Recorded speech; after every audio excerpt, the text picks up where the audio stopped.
اعوذ باللہ من الشیطان الرجیم، پناہ مانگتا ہوں اللہ کی شیطان مردود سے۔ بسم اللہ الرحمن الرحیم، اللہ کے نام سے جو رحمان اور رحیم ہے۔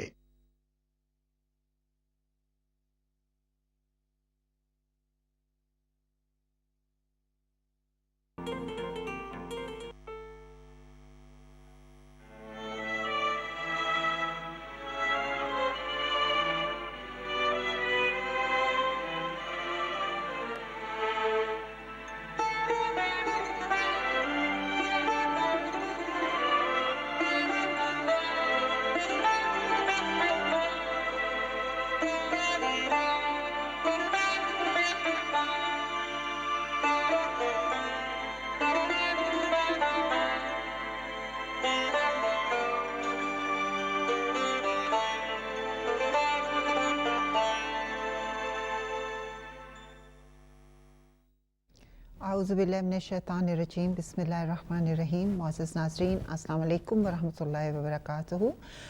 ناظرین، آج کا ہمارا ٹاپک منتظرین امام مہدی علیہ السلام، اس کا 14th ایپیسوڈ لے کر ہم حاضر ہوئے ہیں۔ اس میں جو امام مہدی علیہ السلام کا بیعت نامہ ہم ڈسکس کر رہے ہیں، آج اس کا 20th اور 21st پوائنٹ ہم ڈسکس کریں گے۔ 20th پوائنٹ اس کا یہ ہے کہ جو ان کے انصار اور مددگار ہوں گے وہ خوشبو کا استعمال کرتے ہوں گے، خوشبو یا عطر کو پسند کرتے ہوں گے، اور 21st پوائنٹ یہ ہے کہ وہ خود کو ناپاکی سے دور رکھیں گے۔ اور ناظرین، آپ جیسے کہ آپ دیکھ رہے ہیں کہ ہم نے دیکھا ان کے بیعت نامے کے تقریباً 25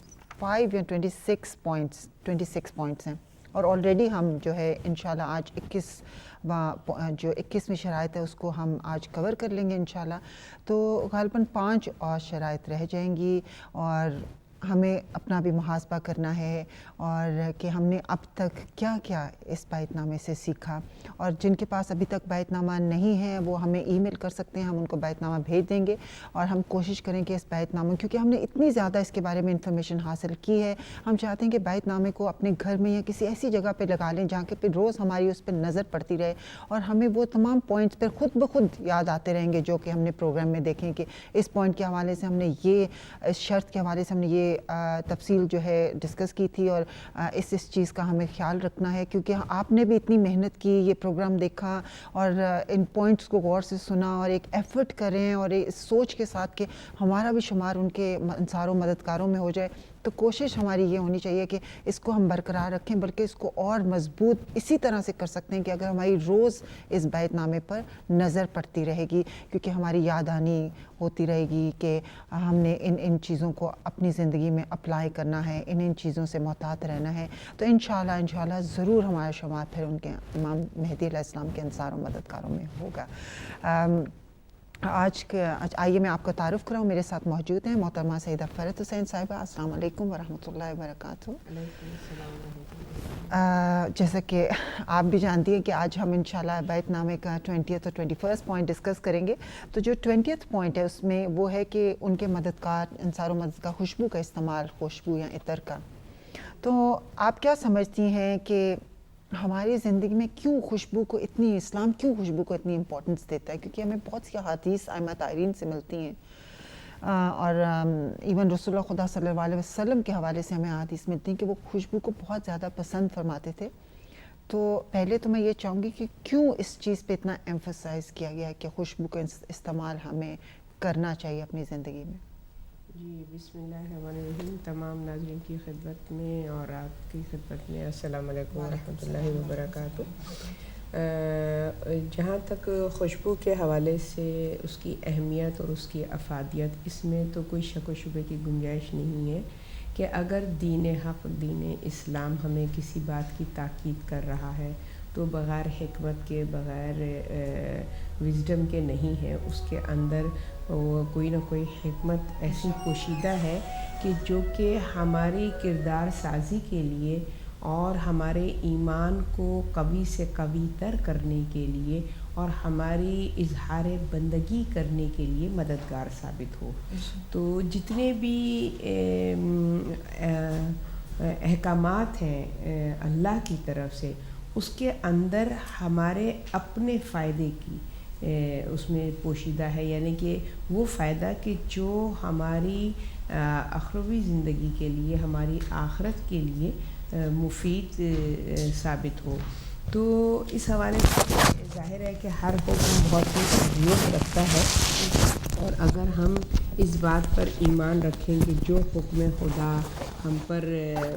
واجب ہوتا ہے یا اللہ تعالیٰ کسی بھی چیز کا ہمیں حکم دے رہا ہے تو اس میں ہماری ذات کا فائدہ ہے۔ اللہ کی ذات کی، اس کی بڑائی میں، اس کی بزرگی میں، اس کی کبریائی میں کسی قسم کی کوئی کمی پیشی نہیں ہوتی ہے، وہ ہمارے فائدے کے لیے ہے۔ یہ فطرت انسانی ہے کہ جہاں اس کو اپنا فائدہ نظر آتا ہے اس کے اندر اس عمل کو بجا لانے کا شوق پیدا ہوتا ہے۔ یہ اور بات ہے کہ انسان کس چیز کو اپنے لیے مفید جان رہا ہے اور کون سی چیز وہ سمجھتا ہے نقصان دہ ہے۔ کبھی کبھی ایسا ہوتا ہے کہ انسان جس چیز کو اپنے لیے مفید سمجھ رہا ہے وہ اس کے لیے مضر ہوتی ہے۔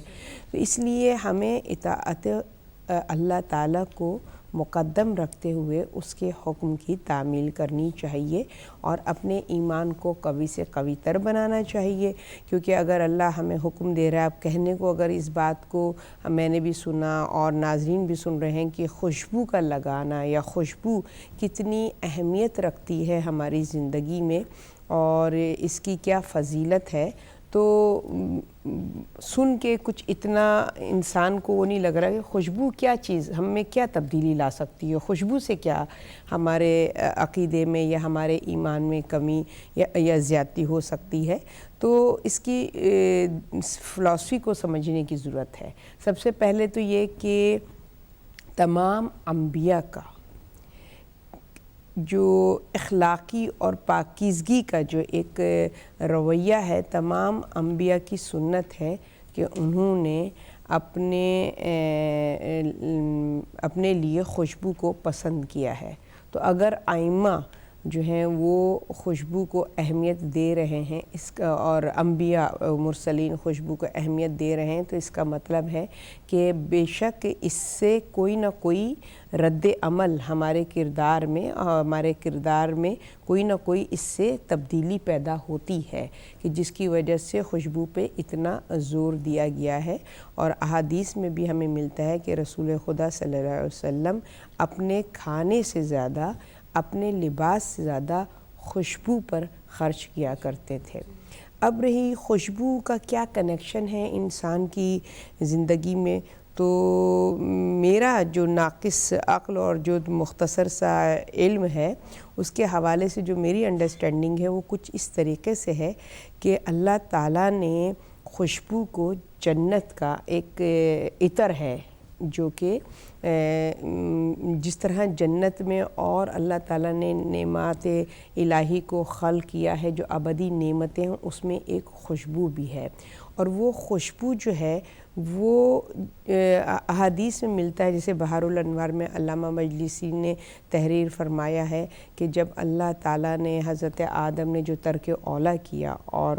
ظاہر ہے کہ اس کے کرنے کے بعد ہی ان کا جو لباس جنت تھا،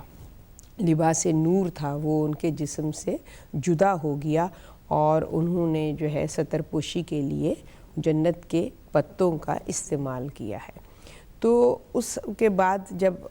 حضرت آدم اور حضرت حوا کو اللہ تعالی نے زمین پر بھیجا ہے، تو کوہ صفا پہ حضرت آدم کو بھیجا اور کوہ مروہ پہ حضرت حوا کو بھیجا۔ تو جب یہ وہاں سے آئے ہیں تو یہ جنت کی خوشبو سے معطر تھے، اور جب یہ زمین پر آئے ہیں تو ان کے وجود کی خوشبو نے تمام دنیا میں جتنی بھی خوشبوئیں ہیں، جتنی بھی پھلوں کی یا پھولوں کی یا درختوں کی جتنی بھی خوشبوئیں ہیں، وہ تمام حضرت آدم اور حضرت حوا کے اس جسم سے ساطع ہوئی ہیں۔ تو یہ کیا ہے خوشبو کی امپورٹنس، جو مجھے لنک نظر آتا ہے کہ یہ جنت کی ایک اسمیل ہے، اور چونکہ تمام ارواح انسان کی وہ جنت سے آئی ہیں اس دنیا میں، مرکز ہمارا جنت ہے، تو مرکز سے کنیکشن کے لیے ضروری ہے کہ ہمارا اس سے کنیکشن رہے، اس جنت سے، اس مرکز سے کنیکشن رہے، اور اس کنیکشن کے لیے اس کی یاد سے ہم غافل نہ ہوں کہ منزل ہماری وہ ہے، مرکز وہ ہے، ہم وقتی طور پر یہاں آزمائش کے لیے اس دنیا میں بھیجے گئے، ہمیں واپس پلٹ کر جانا ہے۔ تو اس فکر کو باقی رکھنے کے لیے کہ اپنے مرکز کو فراموش نہ کرے، تو وہ جو خوشبو ہے وہ ہمیں ہمارے اس مرکز کی یاد دلاتی ہے، اس ماحول کی یاد کو تازہ کرتی ہے، جہاں تک میری انڈرسٹینڈنگ ہے اس حوالے سے۔ اس لیے اللہ تعالیٰ نے بھی خوشبو کو اتنی اہمیت دی ہے اور ہماری زندگی کا اتنا اہم حصہ بنا دیا ہے کہ امام جعفر صادق علیہ السلام ارشاد فرماتے ہیں کہ وہ انسان کہ جو حالت عبادت میں جسے خوشبو کا استعمال کرتا ہے تو اس کی عبادت اس انسان سے کئی گنا زیادہ قبولیت کا شرف رکھتی ہے جو بغیر خوشبو کے عبادت الہی میں مصروف رہتا ہے۔ اب اس میں یہاں پر یہ افورڈ کرنے والی بات ہے کہ افورڈ اگر کر سکتا ہے، 70 رکعت نماز کے حوالے سے ہے، تو اس لیے آپ دیکھیے کہ خوشبو کی کتنی اہمیت ہے، اور انشاءاللہ آگے چل کے ہم بتائیں گے کہ اس سے انسان کے فکر میں اور انسان کی باطنی اور ظاہری دونوں چیزوں میں کتنا یہ اثر انداز ہوتی ہے، اور کس قسم کی انسان کے اندر امپروومنٹ اور کس طرح سے تبدیلی پیدا ہوتی ہے۔ بے شک، جیسے ابھی آپ نے فرمایا کہ ہم یہ ایک طرح سے کنیکشن ہے ہمارا اور جنت کے ساتھ، کیونکہ خوشبو ہمیں یاد بھی دلاتی ہے کہ، اور کہتے ہیں نا کہ اللہ سبحانہ وتعالیٰ نے ہر چیز جو جنت میں بنائی ہے اس کا کچھ نہ کچھ سیمپل اس دنیا میں بھی دے دیا، تاکہ ہمیں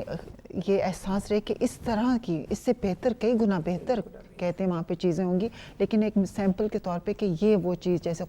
پھل ہیں اور بہت سی نعمات ہیں، تو اسی میں خوشبو بھی آتی ہے کہ یہ بھی اسی طرح کی خوشبو، کہتے ہیں کہ جنت کی خوشبو جو ہے وہ 500 سال کے جو مسافت سے انسان جو ہے وہ اس کو سونگھ لے گا، اتنی زیادہ، اتنی اسٹرانگ اس کی اسمیل ہوگی۔ تو میں بھی ایک ہمارے لیے سیمپل ہے کہ جنت میں کس طرح کی خوشبوئیں، ڈفرینٹ قسم کی خوشبوئیں ہوں گی اور اس سے کئی گنا بہتر ہوں گی، تو انسان اس کے لیے تگ و دو کرے کہ مجھے بھی جنت میں جانا۔ سے جو سب سے پہلے میں آپ کی خدمت میں سلام عرض ناظرین، آپ کو میں تعارف کرا دوں، تھوڑا سا آنے میں ہمارے مہمان کو دیر ہو گئی اور میں اس لیے پہلے آپ سے تعارف نہیں کرا سکی، محترمہ نصرت زہرا، ابھی انہوں نے ہمیں جوائن کیا پروگرام میں، اور چلتے ہیں نصرت بہن کی طرف۔ جی نصرت بہن، سوری میں نے آپ کو وہاں پہ کاٹا، لیکن میں چاہ رہی تھی کہ میں آپ کا تعارف کراتی چلوں۔ آپ کو بہت شکریہ، سب سے پہلے میں آپ سب کی خدمت میں سلام عرض کرتی ہوں، تاخیر سے آنے کے لیے معذرت چاہتی ہوں۔ کوئی ایسی بات نہیں ہے، ٹریفک کبھی کبھی مل جاتا ہے تو اس میں دیر ہو جاتی ہے، لیکن آپ کا بہت شکریہ، آپ نے آج بھی ہمیں جوائن کیا ہمارے پروگرام میں۔ جی سوری، آپ فرما رہی تھی خوشبو کے حوالے سے۔ جی جیسا کہ محترمہ فرز صاحبہ نے بھی بیان کیا تھا کہ 70 سال کی عبادت کے برابر ہے اس کا اجر، تو ظاہر ہے کہ اس میں اگر آپ سوچیں سائنٹیفکلی بھی ہمارے ذہن پر کس طرح یہ اثر انداز ہوتی ہے، چونکہ خوشبو سے انسان کا ذہن ریلیکس ہو جاتا ہے اور توجہ بڑھ جاتی ہے عبادت کی طرف، اور وہ جو خشوع خضوع سے عبادت کی جاتی ہے اس کا درجہ ہی اور ہے۔ تو اس وجہ سے یہ خوشبو لگانے سے خوشبو معاون ثابت ہوتی ہے ہماری عبادات میں، اور ویسے بھی خوشبو میں انسان سے کشش پیدا ہوتی ہے۔ جی خوشبو جو ہے وہ انسان کے دل کو، ذہن کو اپنی طرف کھینچتی ہے۔ ماشاءاللہ، بالکل آپ نے بجا فرمایا، اور خوشبو لگانے سے ایک دم سے اگر آپ نوٹس کریں تو آپ کے وہ جو ٹیمپرمنٹ ہے ایک دم سے اس میں چینج آ جاتا ہے، جیسے آپ اپ لفٹ ہو جاتا ہے، آپ کا وہ جو جی باڈی جو ہے وہ اپ لفٹ ہو جاتی ہے۔ بالکل، خوشبو جو ہے انسان کی باڈی میں کیمیکل چینجز آتی ہیں اور اس سے وہ افیکٹ ہوتا ہے انسان کے ذہن پر۔ بالکل بالکل، آپ نے بجا فرمایا۔ جی ابھی محترمہ فرز صاحبہ، آپ جیسے گفتگو فرما رہی تھیں اور آپ نے کہا کہ ہمیں اب دیکھیں گے کہ کیسے اثر انداز ہوتی ہے، تو اسی پہ میں چاہوں گی کہ اگر آپ واقعی میں ہمیں بتائیں، جیسے ابھی نصرت بہن نے بھی کہا کہ خوشبو جو ہے یہ ہمارے نفس پہ بھی اثر انداز ہوتی ہے، اور جیسے کہ امام جعفر صادق علیہ السلام کا فرمان ہے کہ خوشبو لگانے سے دل کو تقویت پہنچتی ہے۔ ہاں تو اسی پہ اگر آپ مزید روشنی فرمائیے. جی بالکل بجا فرمایا کہ ائمہ علیہ السلام نے بھی خوشبو کے حوالے سے جو ہے وہ کافی ہمیں ان کے اقوال زرعی ملتے ہیں جس میں انہوں نے خوشبو کی امپورٹنس، اس کی اہمیت اور اس کے اثرات کے حوالے سے گفتگو فرمائی ہے کہ انسان اگر چاہتا ہے کہ اس کی عبادات میں خضوع و خشوع پیدا ہو تو وہ محراب عبادت میں جب وہ اپنے تیاری کرتا ہے اللہ تعالیٰ کی بارگاہ میں نماز کی، تو وہ جس طریقے سے وضو کے لیے اپنے آپ کو تیار کرتا ہے اور اپنے لباس کی طرف متوجہ ہوتا ہے کہ جو کنڈیشن اور جو شرائط حالت عبادت میں ہمارے پاکیزگی اور طہارت کی ہونی چاہیے، لباس کی ہونی چاہیے، اس میں خوشبو کی طرف بھی متوجہ ہونا چاہیے، کیونکہ خوشبو بھی آداب نماز میں جو نماز کی تیاری ہے اس میں ایک بہت ہی اہم حصہ ہے. اور معصومین ارشاد فرماتے ہیں کہ جب انسان خوشبو کے ساتھ اور معطر ہو کے عبادت الہی میں مصروف ہوتا ہے تو ملائکہ اس کی صحبت کو پسند کرتے ہیں، ملائکہ اس کے قریب تر آنا چاہتے ہیں، اور جہاں پر ملائکہ کی صحبت جب انسان کو نصیب ہوتی ہے تو بس شیطانیت جو ہے وہ شیاطین کی جو وہ ہے شیاطین جو ہے وہ پھر ظاہر ہے کہ جہاں پہ ملک آ جائیں تو وہاں شیاطین جو ہیں وہاں پہ وہاں سے دور ہو جاتے ہیں، وہاں سے بھاگ جاتے ہیں، اور ظاہر جب شیاطین بھاگ جاتے ہیں تو خود بخود آپ کی عبادت میں خضوع و خشوع پیدا ہو جاتا ہے، کیونکہ ایک ایسا ماحول بن جاتا ہے، ایک ایسا نورانی ماحول بن جاتا ہے کہ آپ کبھی فیل کریں کہ جب آپ مصلی پر، جیسے کہ امام زین العابدین کا یہ طریقہ اور قرینہ تھا کہ وہ اپنی مصلی پر جہاں سجدہ کرتے تھے اس حصے کو خوشبو سے معطر کرتے تھے، اور اس کی، اور جیسے کہ ابھی آپ نے بھی فرمایا امام جعفر صادق علیہ السلام کے حوالے سے کہ وہ جو تقویت دل میں ایک کشادگی اور ایک مسرت کا جو ایک ایلیمنٹ ہوتا ہے، وہ جو اس سے خوشبو کے اس اسمیل سے جو ریئیکشن باڈی میں آتا ہے تو وہ نیچرلی وہ انسان کے اندر جب مسرت کا اظہار ہوتا ہے تو پھر اس کو اس عبادت میں لذت محسوس ہوتی ہے، کیونکہ ایک ماحول بن جاتا ہے اس کی. تو امام اس طریقے سے اپنی جہاں بھی عبادت کرتے تھے وہاں کی جگہ کو اسی طریقے سے معطر کرتے تھے، اور ان کے جو اصحاب فرماتے ہیں کہ ہمیں پتہ چل جاتا تھا کہ ہمارے امام نے کس زمین پر سجدہ کیا ہے، کہ وہ نشانی ہوتی تھی، وہ خوشبو جو تھی وہ نشانی بنتی تھی امام کی کہ بھئی یہاں سے ابھی امام عبادت کر کے اٹھے ہیں. تو نیچرلی ایک تو یہ تقویت ہوتی ہے انسان کے اندر، اور دوسری چیز جو ہوتی ہے کہ ہمارا جو اعضاء و جوارح، ہمارا جو ظاہری عمل ہے وہ اس کو جو کنٹرول ہے وہ قلب سے ہے،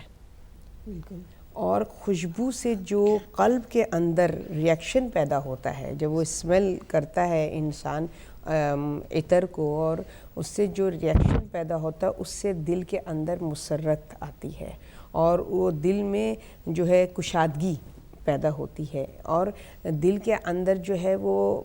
اظہار بندگی کا ایک خاص جذبہ پیدا ہوتا ہے کہ انسان اپنے رب کی رحمت کو فیل کرنے لگتا ہے کہ وہ کتنا رحمان و رحیم ہے، وہ رب کہ جس نے ہمیں خلق کیا ہے پاک و پاکیزہ، بے شک، اور ہمیں اپنی بندگی کے لیے، یعنی کہ ایک معرفت کا جو ایک وہ انڈرسٹینڈنگ جو اپنے رب کے ساتھ ہے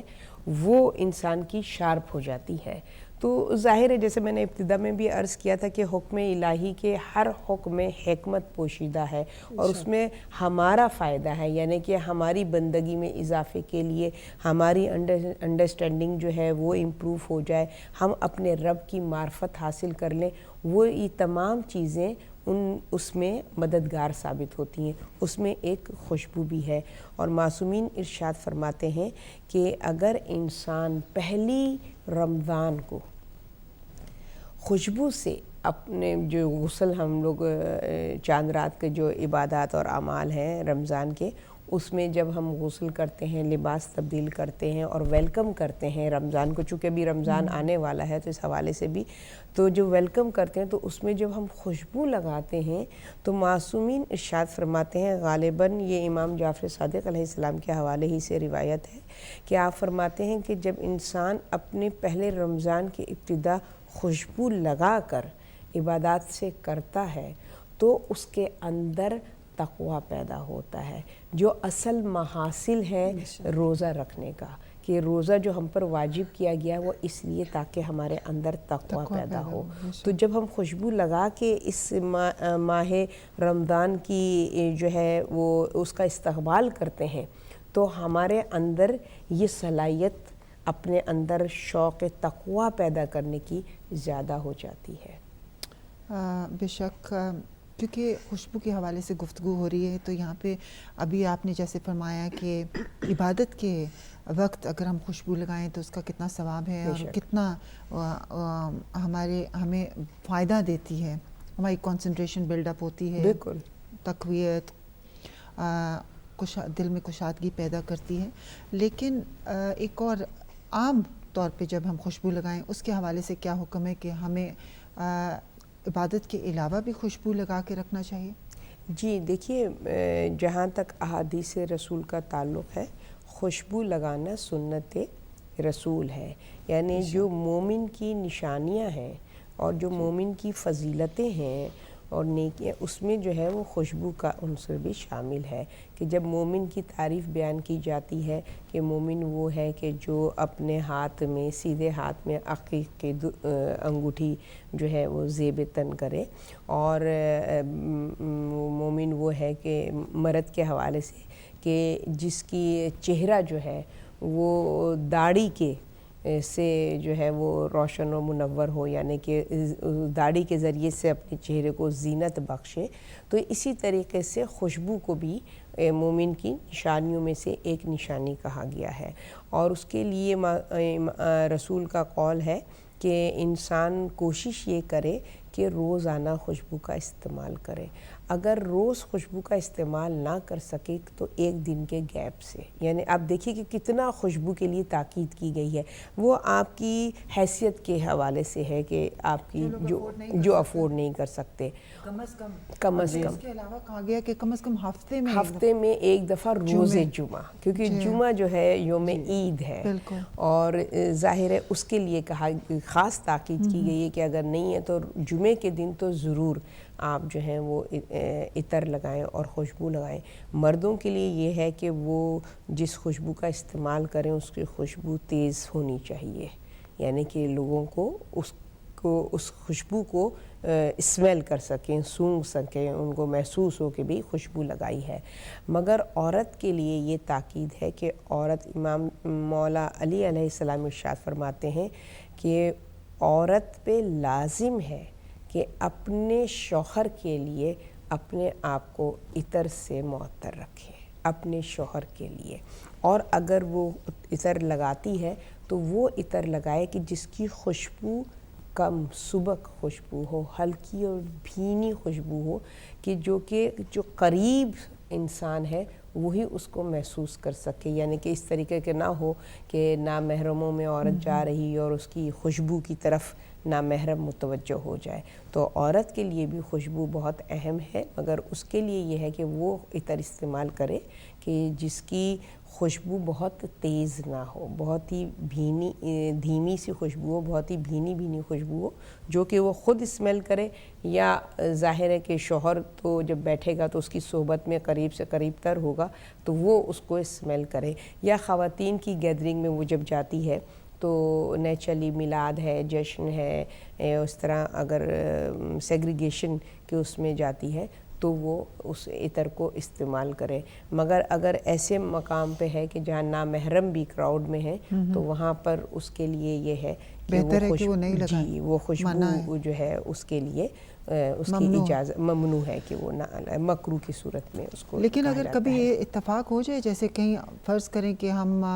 کسی میلاد میں گئے ہیں اور خوشبو لگا کے گئے ہیں جی لیڈیز کا میلاد ہے، جی لیکن جب وہاں سے باہر نکلے ہیں اور باہر جیسے کار پارک میں یا ادھر کہیں کوئی بھی مرد حضرات کھڑے ہیں تو پھر ان میں سے تو گزرنا پڑتا ہے. تو کئی بار شاپنگ چلے جاتے ہیں پروگرام کے بعد. ایگزیکٹلی. نہیں تو اس کے لیے یہی ہے نا جو میں نے عرض کیا کہ وہ عطر استعمال کرے کہ جس کی اسمیل لوگوں کو لیکن اگر اٹریکٹ نہ پاس کر سے کوئی سکے، گزرے تو اس کو قریب ہلکی اسمیل، ظاہر ہے اس حوالے سے اجتناب کرے کہ جہاں پر اس طریقے سے اگر اس کو جانا پڑے کہ بھئی اگر وہ فنکشن میں جا رہی ہے اور اس کے بعد یا مطلب مکس گیدرنگ ہے یا کچھ تو اس میں نیچرلی پھر اس کو وہ خوشبو نہیں لگا کے جانا چاہیے کہ جو کہ غیر مردوں کو اٹریکٹ کر رہے. جس طرح سے محترمہ صاحبہ نے فرمایا کہ جمعے کے روز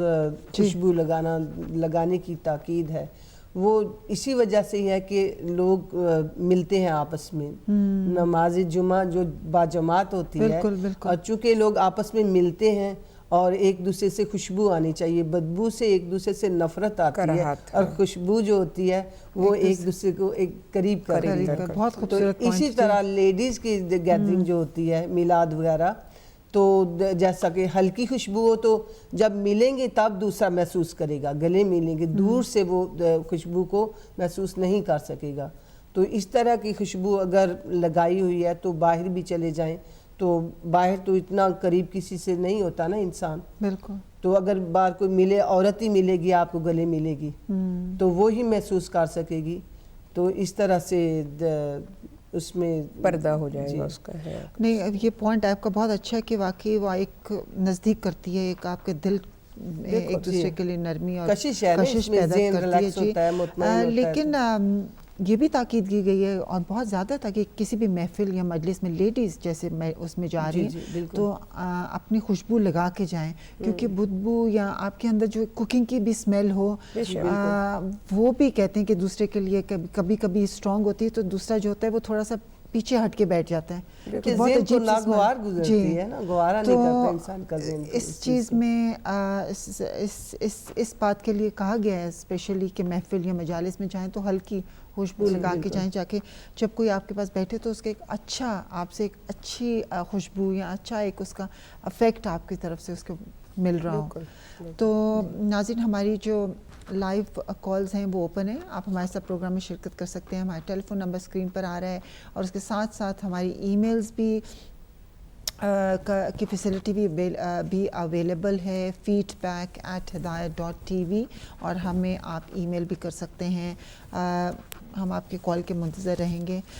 کہ کوئی بھی ہمارا آج کا ٹاپک بیت نامے کی شرائط نمبر 20 جسے ہم ڈسکس کر رہے ہیں، خوشبو کہ جو امام کے مددگار ہوں گے وہ خوشبو کو پسند کرتے ہوں گے. اور جو اب ہم چلتے ہیں جو بیت نامے کا 21واں پوائنٹ ہے جس میں ہے کہ امام کے انصار جو ہیں وہ ناپاکی سے خود کو ناپاکی سے دور رکھیں گے، اور اسی پہ ہم مزید ڈسکشن کرتے ہوئے کہ کیسے ہم ناپاکی سے، کیونکہ دیکھیں اس میں مختلف قسم کی ناپاکی میں طہارت اور طہارت بھی مختلف قسم کی طہارت ہے، تو اس کو ہم آج ڈسکس کریں گے. اس کے حوالے سے آپ کے پاس بھی کوئی سوال ہو تو ضرور ہمارے ساتھ شیئر کریے گا. جی محترمہ فیض صاحبہ،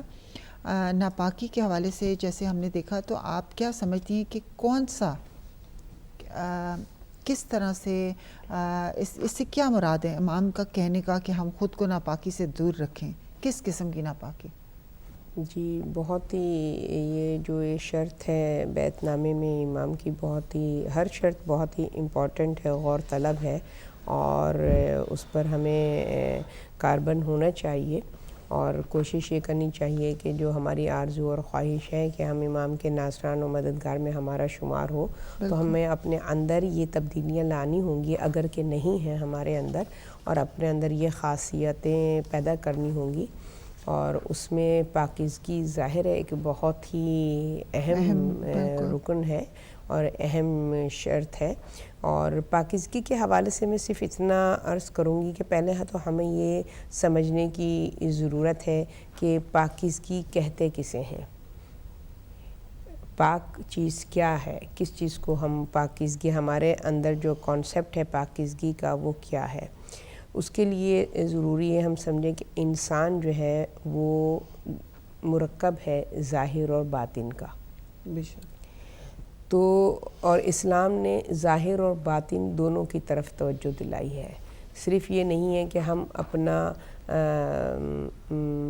جو ہے وہ ظاہر پاک کر لیں اور ہم اپنے باطن کی پاکیزگی کی طرف متوجہ نہ ہوں.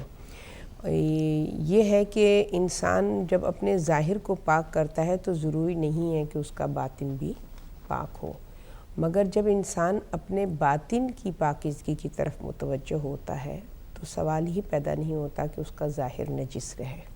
بے شک. تو وہ ظاہر ہے اس کے اندر وہ اویئرنیس ہوتی ہے کہ وہ اپنے ظاہر کو بھی باطن کی طرح پاک و پاکیزہ رکھنے کی کوشش کرتا ہے. اللہ تعالیٰ نے انسان کو جتنی قوتیں عطا کی ہیں وہ تمام قوتیں اللہ تعالیٰ نے پاک و پاکیزہ خلق کی ہیں. انسان کو جو اس کی فطرت ہے وہ پاک و پاکیزہ خلق ہوئی. تمام قوتیں اللہ تعالیٰ نے جو انسان کو عطا کی ہیں وہ پاک و پاکیزہ ہیں، مگر جب وہ قوتیں جسم مادی میں منتقل ہوتی ہیں، یعنی کہ جب ہم جسم میں اللہ تعالیٰ ان قوتوں کو منتقل کرتا ہے تو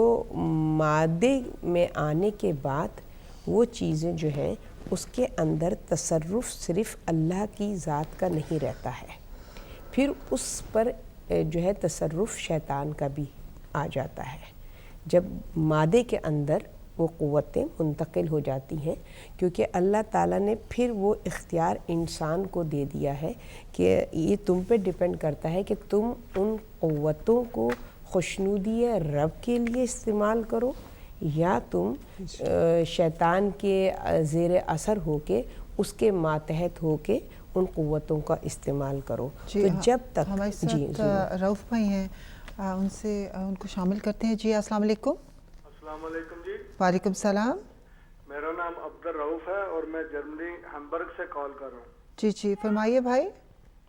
حضرت اقدس امام مہدی علیہ الصلوۃ والسلام کے بارے میں 3-4 باتیں آپ سے پوچھنی تھیں. جی فرمائیے. پہلی بات تو یہ ہے کہ جب وہ ظاہر ہوں گے جی تو کیا ان کی بیعت کرنا فرض ہوگا؟ اچھا یا جو آدمی ان کی بیعت نہیں کرتا وہ کافر ہو جائے گا، وہ دائرہ اسلام سے خارج ہو جائے گا یا نہیں؟ اچھا. اور دوسری بات یہ ہے کہ جو پاکستان کے مولوی ہیں جی یہ تو آج تک تو یہی ثابت ہوا ہے کہ جو بھی اللہ تعالیٰ کا کوئی نیک ترین جو انسان ہوتا ہے اس کو یہ قبول نہیں کرتے بلکہ کفر کا فتویٰ لگا دیتے ہیں. ذرا سا اختلاف ہو بلکہ کفر کا نہیں واجب القتل کا فتویٰ دیتے ہیں یہ. اور یہ جو قتل و غارت پاکستان میں ہو رہی ہے بدقسمتی سے، یہ انہی مولویوں کا ہی کیا دھرا ہے جو انہوں نے 65 سال فرقہ واریت کی اور نفرت کی تعلیم دی ہے اسلام کے نام پر. جی اور جو اللہ تعالیٰ کا اس طرح کا نیک بزرگ، بہت بڑا عظیم بزرگ جب ظاہر ہوں گے تو کیا یہ مولوی ان کے ساتھ وہ کوئی اچھا سلوک کریں گے یا ان کو آتے ہی قبول کر لیں گے یا ان کا انکار کریں گے یا ان کے خلاف واجب القتل کے فتوے لگائیں گے؟ میں اس بارے میں کچھ معلومات لینا چاہتا ہوں، مہربانی. السلام علیکم. وعلیکم السلام. بہت شکریہ بھائی، آپ نے ہمیں کال کی. ہمارے ساتھ رہیے گا. انشاءاللہ پروگرام کے آخر میں انشاءاللہ ہم آپ کا جو سوال ہے اس کا جواب دیں گے. جی واپس اپنی گفتگو کی طرف چلتے ہیں. جی تو میں یہی عرض کر رہی تھی کہ ان قوتوں کو جب مادی پیکر میں منتقل کیا جاتا ہے تو پھر اللہ تعالیٰ نے انسان کو اختیار دیا ہے کہ وہ جو قوتیں اللہ تعالیٰ نے کریٹ تو پاکیزہ کی ہیں، بنائی پاکیزہ ہے، اب یہ انسان ہے کہ وہ ان کی پاکیزگی اور طہارت کی حفاظت کرتا ہے یا شیطان پر اپنے اوپر شیطان کا تسلط یا اس کا غلبہ اپنے اوپر جو ہے وہ غالب کر دیتا ہے، تو اس سے وہ تمام پاکیزگی جو ہے وہ نجاست میں تبدیل ہو جاتی ہے. تو ایک تو ہمیں اس بات کو سمجھنے کی ضرورت ہے کہ جب شیطان ہم پر تسلط کرتا ہے تو پھر ہمارا جو باطن ہے وہ نجس ہو جاتا ہے، اور جب تک ہم اللہ تعالیٰ کے موتی و فرما بردار اور اس کی خوشنودی کو مقدم سمجھتے ہیں تو تمام قوتیں ہماری پاک و پاکیزہ رہتی ہیں. تو ایک تو پاکیزگی کا یہ کانسیپٹ ہے جو کہ بہت ہی اہم اور امپورٹنٹ ہے، جس کی طرف ہمیں متوجہ ہونے کی ضرورت ہے، اور امام نے بھی جس پاکیزگی کے حوالے سے گفتگو فرمائی ہے وہ اسی کی طرف توجہ دلائی ہے کہ جب ایمان سے دل پاک ہوگا، جب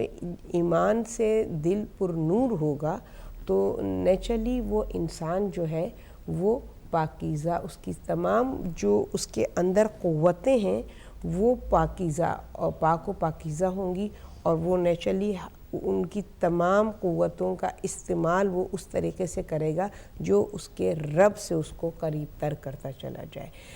جتنی پاکیزگی انسان اپنے اندر پیدا کرے گا اتنا قرب الہی سے قریب ہوتا، نزدیک ہوتا چلا جائے گا، قرب الہی میں جائے۔ جتنا وہ شیطان کے تسلط کو اپنے اوپر غالب کر دے گا اتنا ہی وہ نجاستوں میں جو ہے وہ گرتا چلا جائے گا اور اللہ سے دور تر ہوتا چلا جائے گا۔ تو امام نے اسی پاکیزگی کی طرف متوجہ کیا ہے۔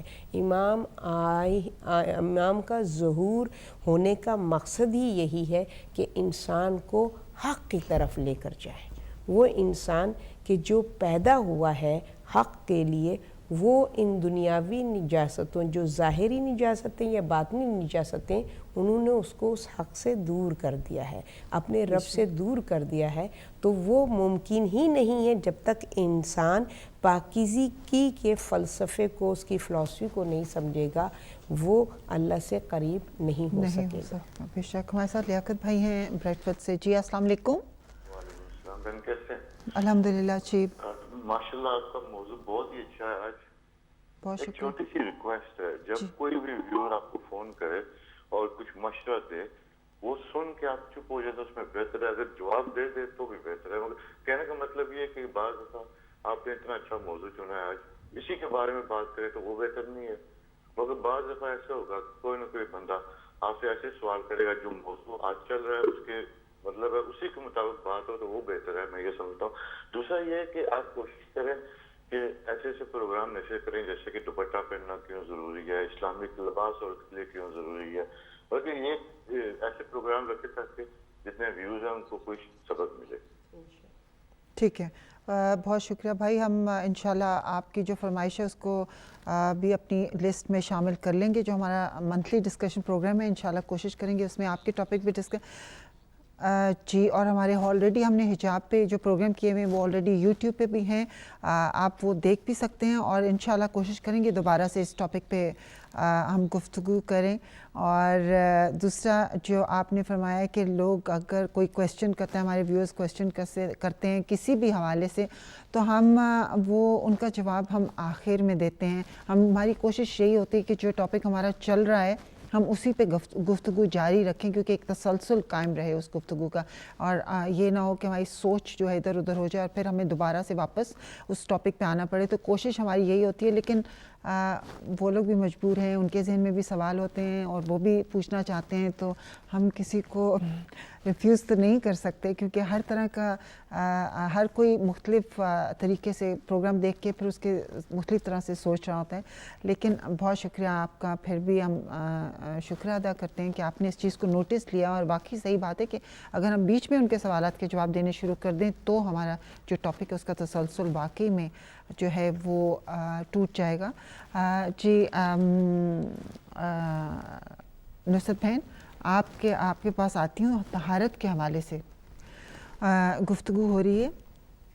جیسے کہ محترمہ فرح صاحبہ نے ابھی اس کی ساری بیک گراؤنڈ بتائی ہے، اور کہ کیوں طہارت ہمارے لیے ضروری ہے اور اس کی کیا فلسفی ہے، تو اسی کو ہم آگے لے کے چلتے ہیں۔ جیسے ہم دیکھتے ہیں کہ طہارت صرف جسمانی طہارت نہیں ہے، ایک باطنی طہارت بھی ہے۔ تو جیسے کہ محترمہ فرح صاحبہ نے کہا کہ اگر آپ کی باطنی آپ کی طہارت قائم ہے، اگر آپ اس پہ ہم کنسنٹریٹ کریں تو ہماری جسمانی طہارت خود بخود جو ہے وہ صحیح ہونا شروع ہو جائے گی، کیونکہ ہم اپنی باطن کے لیے اگر اتنے فکر مند ہیں تو ظاہر کے لیے بھی پھر ہم فکر مند رہیں گے۔ بالکل، باطنی طہارت کے حوالے سے میں ایک طرف آپ کی توجہ دلانا چاہتی ہوں کہ جیسے قرآن مجید میں وہ جب مجبور تھے، جب ایک عورت نے انہیں کوشش کی تھی غلط کام کی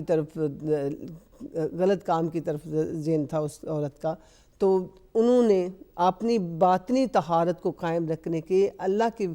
فرمان پر قائم رہنے کے لیے ایک نبی تھے، اللہ کے برگزیدہ نبی تھے، اور انہوں نے وہ نجاست اپنے اوپر لگا کے تو پھر بھی اس برائی سے اپنے باطن کو بچایا ہے۔ تو اس میں انہوں نے ہمارے لیے کیا میسیج دیا ہے کہ اپنے باطن کو ہر حال میں اپنے باطن کی فکر کرو پہلے۔ ظاہری طہارت اس کے ساتھ بالکل، اس میں میں آپ کے ساتھ متفق ہوں کہ ظاہری طہارت بھی بہت ضروری ہے، لیکن اگر ظاہری طہارت مثال کے طور پر کوئی انسان جو اللہ کو نہیں مانتا، جیسے اسلام نے اس کو نجس قرار دیا ہے، جیسے کافر ہے، تو جتنا بھی وہ نہا لے، جتنے بھی خوبصورت صاف ستھری خوشبو لگا لے، جتنی خوشبو لگا لے، لیکن وہ نجس ہے، اس کا باطن کبھی طاہر نہیں ہو سکتا۔ تو اس طرح سے ظاہر کے ساتھ ساتھ باطن جو ہے نا اس کو طاہر رکھنا بے حد ضروری ہے۔ جیسا کہ طہارت کئی قسم کی طہارت ہے، جیسے ظاہری طہارت ہے، کپڑے صاف رکھنا، بدن کو صاف رکھنا، اس طرح نفس کو برائی سے بچانا، بالکل یہ بھی طہارت کا ایک پہلو ہے، اور برائی اور گناہ کی نجاست سے باطہارت ہونا، اور بلکہ یہ واجب ہے انسان پر کہ گناہوں اور برائی کی نجاست سے اپنے آپ کو دور رکھنا۔ ظاہری طہارت جو ہے جیسا کہ بدن اور کپڑوں کو صاف رکھنا ہے، باطنی طہارت جو ہے اس میں مثلاً ایک اور پہلو ہے، آنکھ کی طہارت ہے انسان کہ بری چیز کو، غلط چیز کو نہ دیکھے، اس کی طرف مائل نہ ہو، کبھی نگاہ پڑ بھی جائے غلط چیز پر تو اپنے نفس پر قابو رکھے انسان، یہ ایک پہلو ہے باطنی طہارت کا۔ اس کے علاوہ دل اور ذہن کی طہارت ہے کہ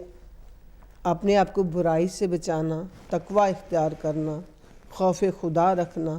ہر حال میں اللہ کے احکام کی پیروی کرنا۔ بے شک،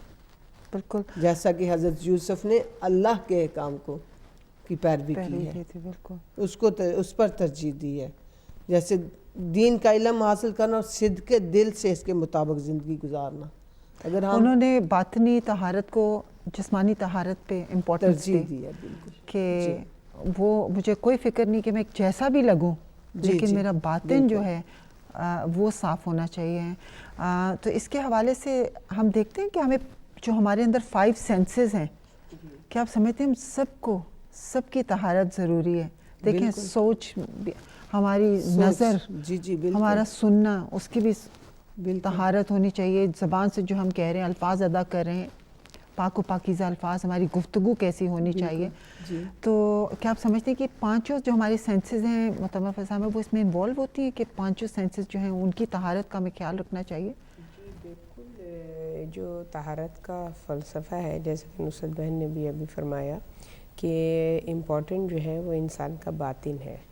اور کہ باطن کی طہارت کی طرف زیادہ فوکس کیا جاتا ہے، بلکہ میں سمجھتی ہوں کہ جو ظاہری طہارت کی جو شرائط ہیں یا جو ظاہری طہارت کا ہمیں عبادات کے حوالے سے جو حکم ہے، تو وہ بھی اس باطن کی پاکیزگی کا سبب بنتا ہے۔ بالکل بے شک، جو ہمیں، جیسے کہ اب آپ اگر وضو کی بات لے لیجئے کہ وضو میں جن اعضاء کا دھونا اور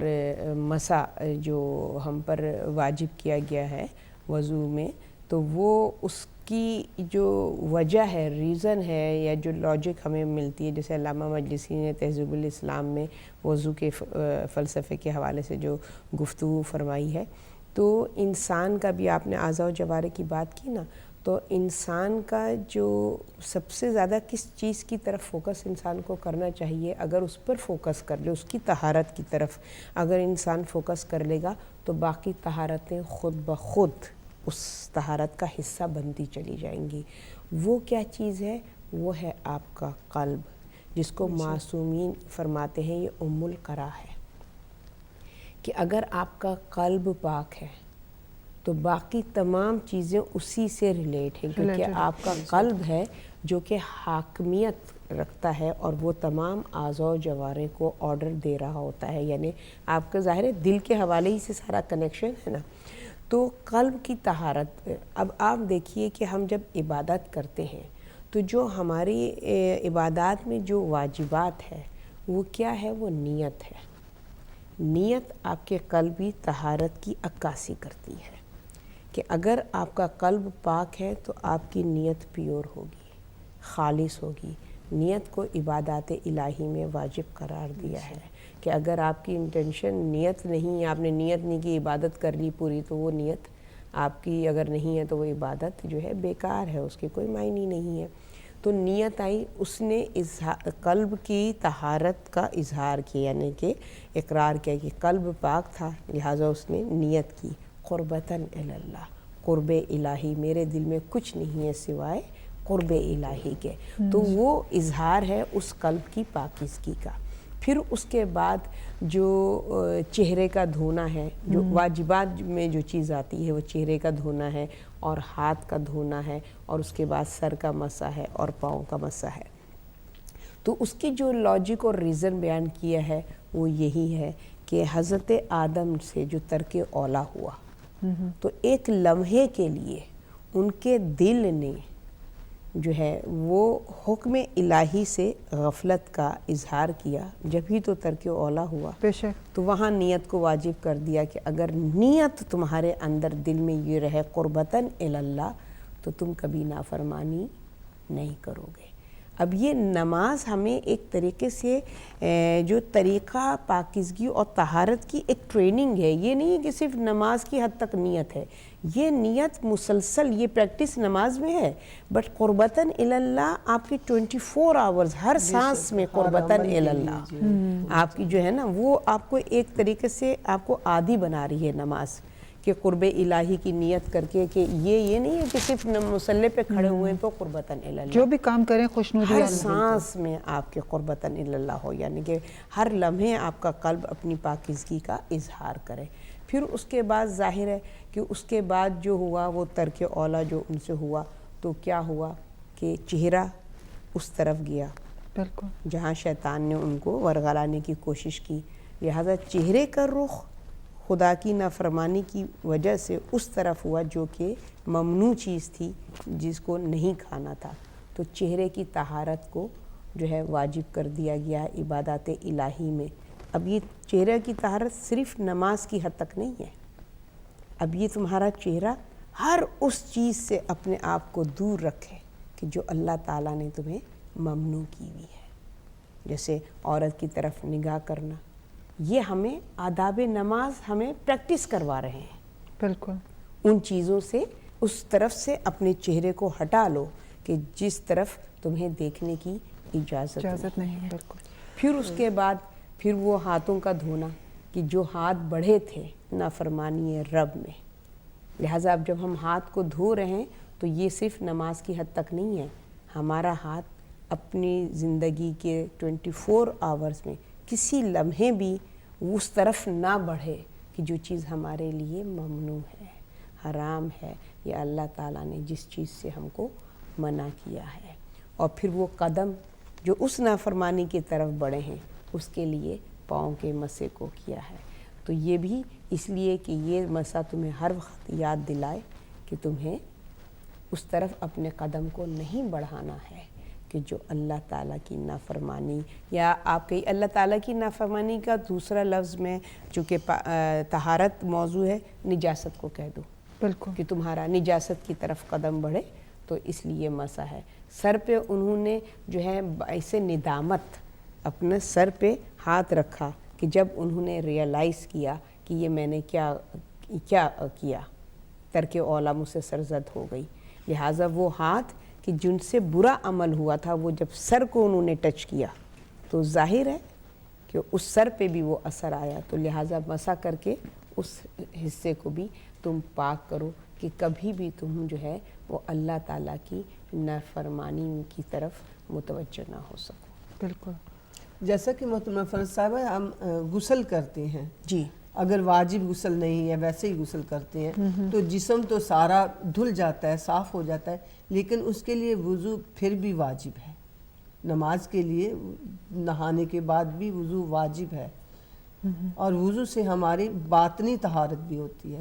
باطن پر بھی افیکٹ ہوتا ہے۔ تو ابھی جو میں نے یہ بتایا تو وہی ہے نا کہ وہ سارا جو یہ عمل ہے وہ اسی باطن کو تو کریکٹ کرنے کے لیے ہے، اسی باطن کو اپنے آپ کو صحیح کرنے کے لیے یہ وضو کا جو پورا سلسلہ ہے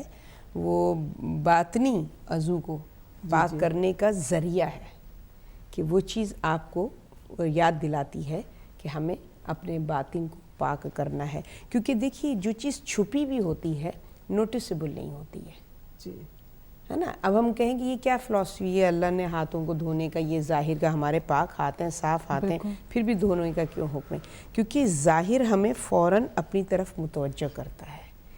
ظاہری جو چیز ہمیں نظر آتی ہے وہ اپنی طرف ہمیں متوجہ کرتی ہے، اس لیے اللہ تعالیٰ نے ظاہری طہارت کو بھی امپورٹنس دی ہے اور اس کی بھی اہمیت کو بیان کیا کہ وہ تم جب ظاہر میں جس چیز کو دیکھو گے تو پھر تم اس چیز کو جو پوشیدہ ہے، مخفی ہے، اس کو دیکھ سکو گے۔ جس کے اندر ظاہر کے دیکھنے کی صلاحیت نہیں ہوگی وہ باطن کیا دیکھے گا؟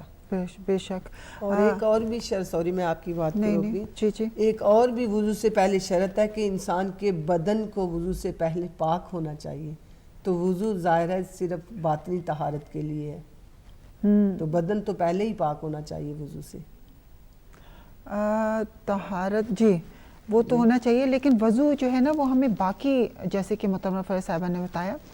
ابھی فرما رہی تھی کہ جو باقی اعضاء ہیں ان پہ ہمیں کانسنٹریٹ غور کرنے کی ضرورت ہے کہ کیوں ہم یہ دھو رہے ہیں، جیسے انہوں نے کہا کیوں ہاتھ دھو رہے ہیں، یہ صرف ہاتھ دھو نہیں رہے ہیں، جی جی بالکل، اس کے پیچھے ایک فلسفی ہے، اور ہر دفعہ جب ہم اس پہ غور کر لیں گے تو جب ہم ہر دفعہ ہاتھ دھوں گے تو وہ سوچ ہماری، اور وہ پھر جب ہم 5 دفعہ دن میں 5 یا 3 دفعہ بھی اگر ہم کریں تو ہم اگر اس کو ریپیٹ کریں تو ہمیں کہتے ہیں نا کہ نماز کا کیسے آپ کو پتہ ہو کہ آپ کی نماز قبول ہو گئی ہے، تو اگر فجر کی نماز میری قبول ہوئی ہے تو کہتے ہیں کہ فجر سے لے کے اگر آپ نے ظہرین تک کوئی گناہ انجام نہیں دیا تو آپ سمجھیں کہ میری فجر قبول ہو گئی۔ تو اگر اسی سوچ سے وضو کریں کہ میں نے صبح وضو کیا تھا، جس سوچ سے میں نے کیا تھا اس سوچ کو میں لے کے چلوں، کم از کم ظہر تک لے کے چلوں، کیونکہ ہم لانگ ٹرم پہ بہت جلدی گھبرا جاتے ہیں کہ اب یہ عمل پوری زندگی ہمیں کرنا ہے، تو ہم ایک سٹیپ لے کے چلیں اور پھر ظہرین پہ جو وضو کریں تو اس کو ہم کہیں کہ ہم اس کو مغرب تک جو میں نے ہاتھ دھوئے ہیں اسی طرح پاک و پاکیزہ رہیں، ان سے کوئی غلط کام نہ ہو، آنکھوں سے کوئی میں غلط چیز نہ دیکھوں۔ تو میرے خیال میں تو یہ ہمیں ایک پریکٹس ہے، ایک ایکسرسائز ہے جو کہ ہمیں صحیح راستے پہ رکھتی ہے۔ وہ کہتے ہیں نا کہ واجبات جو ہیں، طہارت کا پہلا طہارت نفس کا پہلا درجہ یہ ہوتا ہے کہ جو واجبات ہیں ان کو انسان ترک نہ کرے اور ان کو صحیح طرح سے انجام دے اور خود کو حرام سے دور رکھے۔ ایک منزل سے گزرنے کے بعد دوسری منزل تک پہنچنے تک اپنے نفس پر قابو رکھنا ہے، جی قابو رکھیں، اور اس کے ساتھ ساتھ پھر کہتے ہیں نا کہ آپ نے صرف واجبات کو کیا تو اس کے ساتھ ساتھ آپ کوشش کریں کہ جو مستحبات ہیں ان کو بھی ساتھ ساتھ رکھیں تاکہ ہر چیز پہ غور فکر رہے۔ تو اگر ہم صرف ایک ایٹ اے ٹائم لیں کہ ہم نے صبح کی جو فجر پڑھی ہے، نماز پڑھی ہے، وضو کیا، نماز پڑھی ہے، اس کو بس ہم نے ظہرین تک لے کے چلنا ہے، بالکل بے شک، اور ظہرین کا مغرب سے، اور پھر مغرب سے رات کو سو گئے صبح فجر تک، تو انشاءاللہ آئی ایم شیور اگر ہم یہ ایکسرسائز کرتے رہیں گے بالکل تو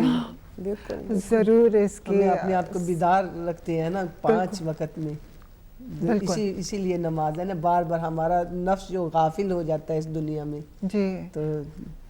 اس کو یاد رکھنے کے لیے نفس کہ برائی سے بچنا ہے، اس وجہ سے 5 مرتبہ ہم اللہ کی بارگاہ میں حاضر ہوتے ہیں۔ بالکل بالکل آپ نے صحیح فرمایا۔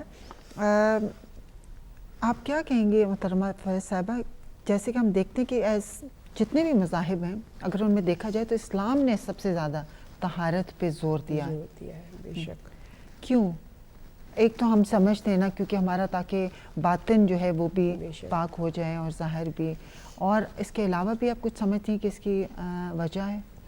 لیکن بے شک کہ اسلام ہی نے طہارت پہ بہت زیادہ زور دیا ہے، اور اس میں کوئی شک نہیں ہے کہ دین اسلام ہی حضرت آدم سے لے کر اور ہمارے آخری نبی تک وہ ایک ہی دین آیا ہے مسلسل. مختلف انبیاء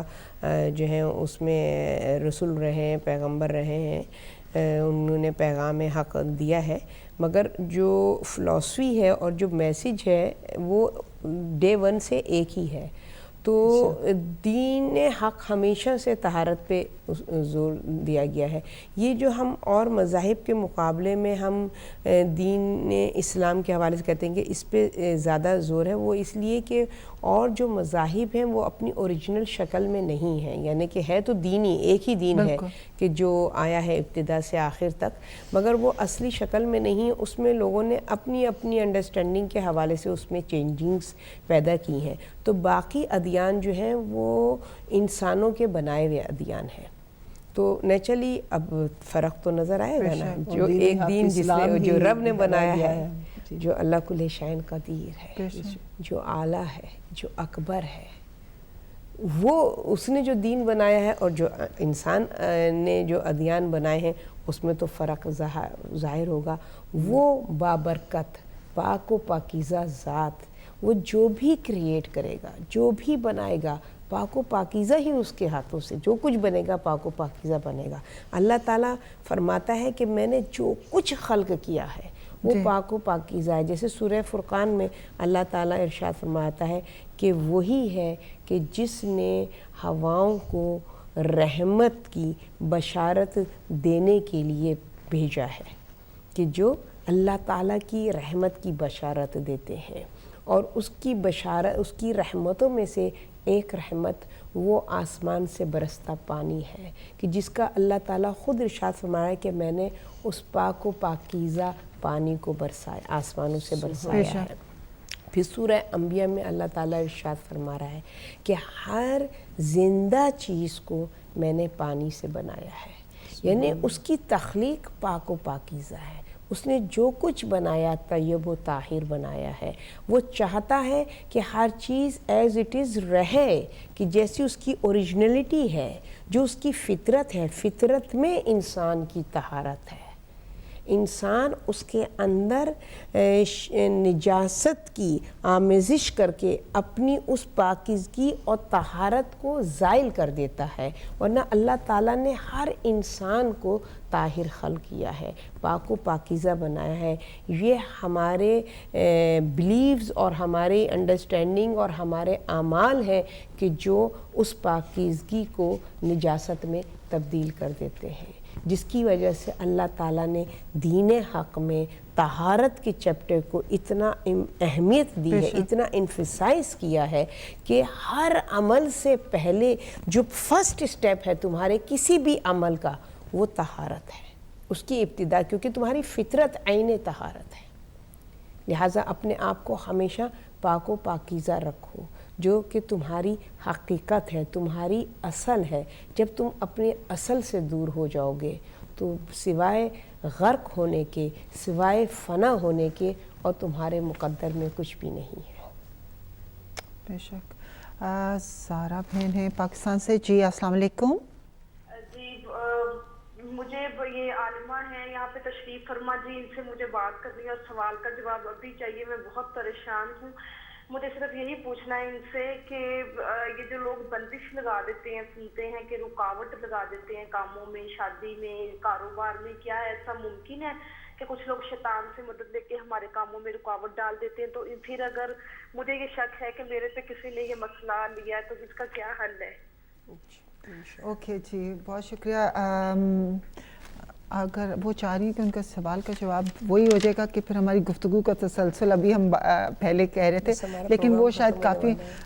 جی پروگرام تو بس آلموسٹ اختتام کی طرف جا رہا ہے. لیکن جی آج ہی انشاءاللہ بس ابھی کچھ ہی دیر میں آپ کے سوال کا انشاءاللہ ہم جواب دیں گے. جیسے کہ ہم دیکھتے ہیں کہ طہارت جو ہے کہتے ہیں کہ پانی سے بھی انسان پاک ہو جاتا ہے، دھوپ سے پاک ہو جاتا ہے، اور مٹی سے. 3 چیزیں جو ہے وہ طہارت کے لیے بتائی گئی ہیں کہ ان سے انسان پاک ہو جاتا ہے. پانی، دھوپ سمجھ آئی، لیکن مٹی ایک صاف چیز نہیں ہے، لیکن مٹی سے کیسے طہارت ہو جاتی ہے؟ جی بے شک مٹی میں جو ہے وہ نبیلہ بہن کہ اگر اس میں کوئی نجاست کی آمیزش نہیں ہے، وہ تو ہر چیز کے لیے ہے کہ اگر اس میں نجاست کی آمیزش نہیں ہے، وہ تو پانی کے لیے بھی ہے. اگر پانی میں نجاست کی آمیزش ہو جاتی ہے تو وہ پانی سے آپ اپنے آپ کو طاہر نہیں کر سکتے. پیور صاف پانی ہونا چاہیے، جو پانی صاف پانی مطلق پانی جو ہے وہ طہارت کے لیے استعمال ہوتا ہے. اسی طریقے سے مٹی بھی جو پاک مٹی ہے یعنی کہ صاف ستھری مٹی ہے جس میں نجاست کی آمیزش نہیں ہے، تو وہ مٹی بھی ذریعہ ہے طہارت کے لیے کہ آپ اس سے اپنے آپ کی مطلب اپنی نجاست کو صاف کر کے جو بھی لگی ہوئی ہے تو مٹی کے ذریعے سے آپ اس کو اپنے جسم سے جدا کر سکتے ہیں. اس کے لیے مٹی کا خشک ہونا ضروری ہے اور یہ شیورٹی ہونی چاہیے کہ جو مٹی ہے اس میں کسی قسم کی نجاست نہیں ہے. اسی طریقے سے دھوپ کے ذریعے سے سورج کی روشنی کے ذریعے سے جو طہارت ہے اس میں بھی شرائط ہیں کہ وہ جو دھوپ ہے وہ اتنی تیز اور شدت والی ہونی چاہیے، ڈائریکٹ دھوپ ہو اور شدت والی دھوپ ہو جو کہ اس نجاست کو پہلے، مگر اس کے لیے بھی یہ ہے کہ یہ نہیں ہے کہ اب نجاست لگ گئی ہے تو ہم نے بس دھوپ کے نیچے رکھ دیا ہے اور ہم سمجھیں کہ بس وہ ڈرائی ہو گیا تو وہ پاک ہو گیا. نہیں، اس حصے کو ہمیں جو ہے وہ پاک مطلب کہ اس سے نجاست کو ہٹانا ہے، اس کو نجاست کو ہٹانا ہے. اس کے بعد جو ہے وہ دھوپ اس نجاست کو دور کر سکتی ہے. مگر اگر بادل آ جائے زمین کو پاک کرتی ہے نا، کپڑے اور جسم کو ویسے تو نہیں پاک ہو سکتا. جسم کو کپڑے کو پاک کرتی ہے اگر وہ نجاست اتار کے اب دھوپ میں رکھ دیں، ڈائریکٹ دھوپ میں. جی بالکل کرتی ہے سکھانے کے لیے. جی تو وہ جو ہے اس کو کیا نام ہے، مگر اس کے لیے بھی یہ ہے کہ جیسے میں نے پہلے عرض کیا تھا کہ دھوپ ایسی ہو کہ جس میں کوئی رکاوٹ نہ آ رہی ہو. اس کی جو تپش ہے، جیسے اگر بادل آ گئے ہیں بالکل تو نیچرلی پھر وہ اس کی جو دھوپ ہے وہ اس چیز کو پاک نہیں کرے گی. اور جو یا اندر کمرے میں رکھا ہوا ہے اور شیشے کے تھرو آ رہی ہے، وہ بھی بالکل وہ بھی صحیح نہیں ہے، وہ بھی صحیح نہیں ہے. تو اس حوالے سے بے شک یہ چیزیں ہیں جن کو اللہ تعالیٰ نے طاہر کرنے کا ذریعہ بنایا ہے کہ جس کے ذریعے سے ہم اپنی نجاستوں کو صاف کر سکتے ہیں. اس میں جو اہم چیز جو ہے یہ تو ہم نے ظاہری نجاست کے لیے ہم نے ان چیزوں کا استعمال ہے، مگر باطنی نجاست جو ہے وہ دھوپ سے دور نہیں ہوگی، پانی سے دور نہیں ہوگی اور نہ مٹی سے دور ہوگی. اس کے لیے باطنی نجاست کے لیے کلمہ توحید ہے کہ جو آپ کو طیب و طاہر کر سکتا ہے. سبحان اللہ. بے شک. نصرت بہن، اس حوالے سے کوئی اور پوائنٹ آپ کے پاس طہارت کے حوالے سے کچھ اور آپ کہنا چاہیں گے؟ پھر ہم اپنے دوسرے سیگمنٹ کی طرف بڑھیں گے. جی طہارت کے حوالے سے یہ ہے کہ مستدرک سے میں نے جہاں کچھ چیزیں نوٹ کی ہیں جی جی کہ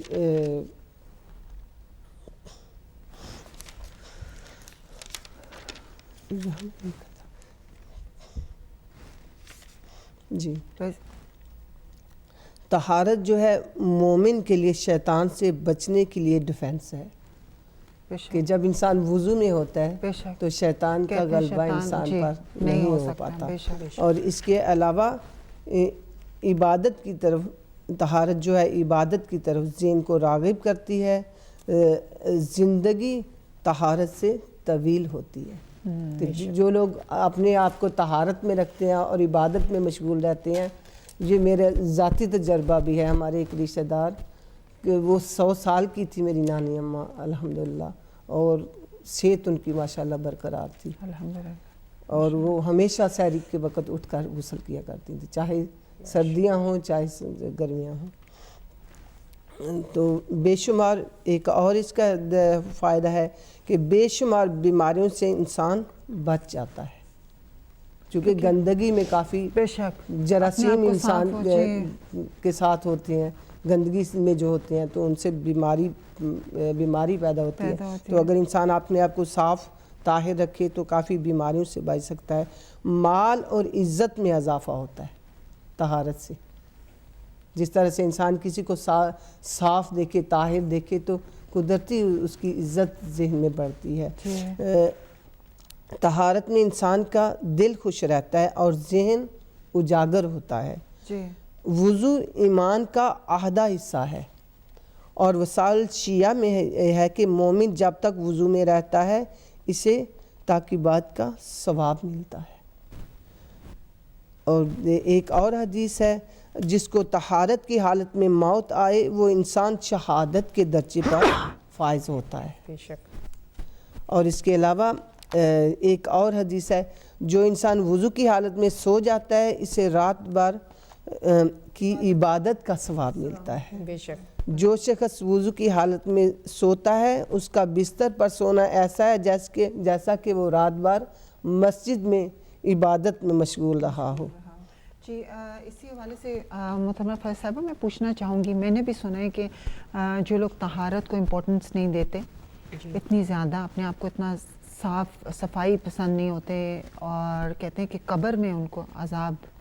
بے شک، بالکل بجا فرمایا ہے، کیونکہ یہ حکم الہی ہے، اور اپنے آپ کو طاہر رکھنا بھی عبادت ہی کی ایک فارم ہے،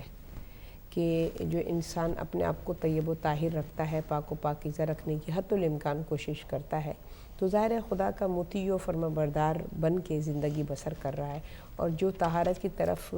سے غافل ہے، تو جو ظاہری طہارت پہ، اپنے ہائیجین پہ، پرسنل ہائیجین پہ متوجہ نہیں، جبکہ اسلام نے اس کے اوپر اتنا زیادہ زور دیا ہے مسلسل۔ رسول خدا صلی اللہ علیہ وسلم نے کس حد تک مسواک کے لیے آپ دیکھیے کہ کس حد تک، کیونکہ انسان اتنا کھانا پینا چہرے پر اتنا وہ کرتا ہے، تو کس حد تک انسان جو ہے وہ منہ سے اسمیل آتی ہے، تو رسول فرماتے ہیں کہ اتنا زیادہ حکم تھا اللہ کا مسواک کے حوالے سے کہ میں یہ سمجھتا تھا کہ شاید یہ ہم پر واجب ہو جائے۔ تو اتنا دین نے ہمیں طہارت کے حوالے سے انفسائز کیا ہے کہ ظاہر ہے اس کا مقصد اور ریزن یہی ہے کہ طہارت ہماری زندگی میں بہت ہی امپورٹنٹ رول ادا کرتی ہے، ہمارے کردار کی کریکٹر بلڈنگ میں، ہماری شخصیت کو یہاں دنیا میں بھی اور آخرت میں بھی پسندیدہ بنانے میں بہت مددگار ثابت ہوتی ہے۔ بہت شکریہ۔ ہم چلتے ہیں ناظرین، اب ہم چلتے ہیں اپنے دوسرے سیگمنٹ کی طرف، ملتے ہیں بریک کے بعد۔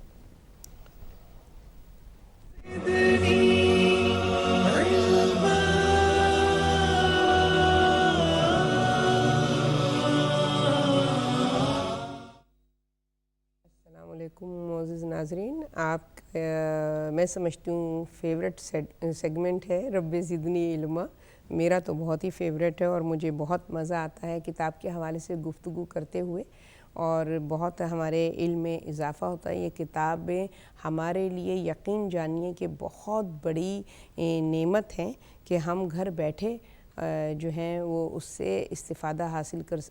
کر سکتے ہیں، کیونکہ جو بھی رائٹرز ہوتے ہیں وہ اپنی پوری زندگی لگاتے ہیں ایک ایک موضوع پہ ریسرچ کرنے کی، اتنا مطالعہ کرتے ہیں، اس کے بعد وہ اس طرح کی کتابوں کو ترتیب دیتے ہیں، تو وہ تمام ایفرٹ جو وہ کرتے ہیں وہ ہمیں نہیں کرنا پڑتا ہے، اور ہم جو ہیں وہ خالی ان کا جیسے کہنا چاہیے کہ تمام وہ مٹیریل جو ہے اپنی ریسرچ کے ذریعے سے جمع کرتے ہیں اور کمپائل کرتے ہیں ایک کتاب کی صورت میں، اور ہمارے لیے آسان ہو جاتا ہے اس کو سمجھنا اور اس سے اپنے لیے اپنی زندگی میں رہنمائی حاصل کرنا۔ تو جیسا کہ ناظرین آپ دیکھ رہے ہوں گے کہ اسکرین پہ یہ کتاب کا نام آ رہا ہے، اس کتاب کا نام ہے قرآنی معارف، اور اس کے جو رائٹر ہیں وہ آیت اللہ دستغیب ہیں، جن کی کتابیں مجھے تو بیحد پسند ہیں، اور اتنے بہترین انداز سے یہ موضوع کو بیان فرماتے ہیں کہ جس سے مجھ جیسے عام انسان بھی جو ہے اس کو بھی سمجھنے میں دشواری نہیں ہوتی ہے۔ تو آپ بھی اس سے مستفید ہوئیے، اور اگر آپ اس کو حاصل کر سکیں تو ضرور کوشش کیجیے گا اس کو حاصل کریں اور اس سے استفادہ حاصل کریں۔ اس کتاب کے موضوعات کے حوالے سے میں تھوڑا سا آپ کی رہنمائی کرنا چاہوں گی کہ قرآنی معارف کے نام سے جو آیت اللہ دستغیب کی کتاب ہے، اس میں انہی نے تفسیر سورہ حدید کی روشنی میں جو گفتگو فرمائی ہے، اس میں انہوں نے ماہ مبارک رمضان میں حکمت کا حصول، تو ابھی رمضان کا مہینہ آنے بھی والا ہے، لہٰذا اس کے لیے پہلے سے پریپریشن ہونی چاہیے کہ اللہ تعالیٰ پھر ہمیں یہ سعادت نصیب کر رہا ہے کہ ہم اس بابرکت مہینے سے استفادہ حاصل کریں اور تقوی کو حاصل کریں، متقی و پرہیزگار بننے کی کوشش کریں۔ تو اس میں انہوں نے ماہ رمضان میں جو انہوں نے لیکچرز دیے ہیں، جو انہوں نے گفتگو کی ہے سورہ حدید کی روشنی میں، تو وہ سارے لیکچرز جو ہیں وہ یہاں پر کمپائل ہوئے میں ہیں، اور اس سے ہمیں رہنمائی ملے گی کہ اپنے آپ کو پہچاننا معرفت اور حکمت خداوندی کی تمہید ہے، قرآن کے ذریعے خود شناسی، یعنی اپنی ذات کو پہچانو قرآن کے ذریعے سے، حیوانات کی بیماری کم تر اور آسان تر ہے، روحانی درد کا علاج قرآن ہے، دین کیا ہے؟ دین روح انسانی کے لیے شفا ہے، انسان کے آنسو 12 سنگے کے آنسو سے زیادہ کارگر ہوتے ہیں، گناہ سے پرہیز کرنا لازم ہے۔ یہ وہ موضوعات ہیں جو آپ نے جن کے حوالے سے اس میں گفتگو فرمائی ہے۔ رمضان میں اعصاب پرسکون رہتے ہیں، بسم اللہ کی حقیقی تاثیر، صرف خدا کی مدد پر یقین رکھنا، غیر خدا کا تصور دل سے نکال دے، تب یہ کہے یا اللہ، پھر دے کہ یا اللہ لفظ جو ہے تیری زندگی میں کیا تبدیلی پیدا کرتا ہے۔ روز قیامت میں خدا کے نام سے نام اعمال پڑھے جائیں گے۔ شب جمعہ زیارت امام حسین کی فضیلت، اس کے حوالے سے آپ نے اس میں بیان فرمایا ہے، خداوند عالم کی رحمت اور رحمانیہ کا نمونہ، اور اس کے اندر اور موضوعات ہیں، گناہ کے سبب سے پیدا بیماریاں گناہ کا کفارہ ہیں، پھر رحمت رحیمیہ مومنین کے لیے مخصوص ہے، خدا کی رحمت کو ہمیشہ پیش نظر رکھو، اور اس کے علاوہ جو ہے وہ بہت ہی زیادہ اول و آخر ظاہر و باطن خدا ہے، ایسا ہو سکتا ہے اس گھڑی کا کوئی بنانے والا نہ ہو، کوئی عمارت بغیر معمار کے تعمیر ہو سکتی ہے، قدرت کے لیے کوئی چیز محال نہیں ہے۔ تو بہت اچھے موضوعات ہیں کہ جس سے ہمیں بہت زیادہ ہدایت اور رہنمائی ملے گی کہ حیات دل بھی خدا کی طرف سے ہے، مال کی محبت کا برا انجام ہے، لہٰذا ایسی محبت کو اپنے دل میں جگہ نہ دو کہ جو تمہارے انجام کو برا کر دے۔ سورہ حدید میں خدا شناسی کے حوالے سے بہت اچھی رہنمائی ہے کہ اگر آپ سورہ حدید پڑھیں تو آپ کو پتہ چلے گا، اس کے حوالے سے خدا شناسی آپ کے اندر پیدا ہوگی اور بہترین انڈرسٹینڈنگ دین حق کے لیے۔ اور اس کے بعد انہوں نے اہل بیت، ظاہر ہے کہ ہماری ہر گفتگو جو ہے اس کے لیے ہمیں نمونے چاہیے ہوتے ہیں، اور اہل بیت اطہار کی زندگیوں کو بیان کیے بغیر ہم کسی موضوع کو مکمل نہیں کر سکتے، نہ ہم اس کو سمجھ سکتے ہیں۔ تو یہ ہے کہ اس میں بہت ہی خوبصورت طریقے سے سورہ حدید کی آیات کی روشنی میں گفتگو فرمائی ہے آیت اللہ دستغیب نے کہ پاک ہے وہ ذات جس کے قبضہ قدرت میں ہر شے کی بادشاہی ہے اور اسی کی طرف لوٹ کر جانا ہے۔ یہ سورہ حدید کے یہ آیت جو ہے وہی اگر ہم انڈرسٹینڈ کر لیں تو بہت ہمارے لیے آسانی ہو جائے گی اپنی آپ کو بہتر بنانے کے لیے۔ اور ناظرین، یہ کتاب میں ایک بار پھر آپ کو دکھاؤں گی کہ یہ ہے قرآنی معارف تفسیر سورہ حدید، اور رائٹر ہیں آیت اللہ دستغیب۔ تو اس کتاب سے استفادہ حاصل کریں تو انشاءاللہ آپ کی انڈرسٹینڈنگ دین کے حوالے سے امپروو ہوگی، اور آپ اپنی دعاؤں میں مجھے یاد رکھیے گا۔ والسلام علیکم ورحمۃ اللہ وبرکاتہ۔ جی بہت شکریہ، بہت خوبصورت کتاب ہے، اس کو واقعی پڑھنے کا دل کر رہا ہے۔ بالکل۔ جی اپنے سوالات کی طرف آتے ہیں۔ ہمارے عبدالرؤف بھائی تھے جرمنی سے، انہوں نے فرمایا تھا کہ امام مہدی علیہ السلام جب ظاہر ہوں گے تو کیا ہم پر بیعت کرنا فرض ہوگا، اور جو نہیں کرے گا کیا وہ اسلام سے خارج ہو جائے گا؟ جی بے شک ظاہر ہے کہ حجت خدا ہیں، اور اللہ کی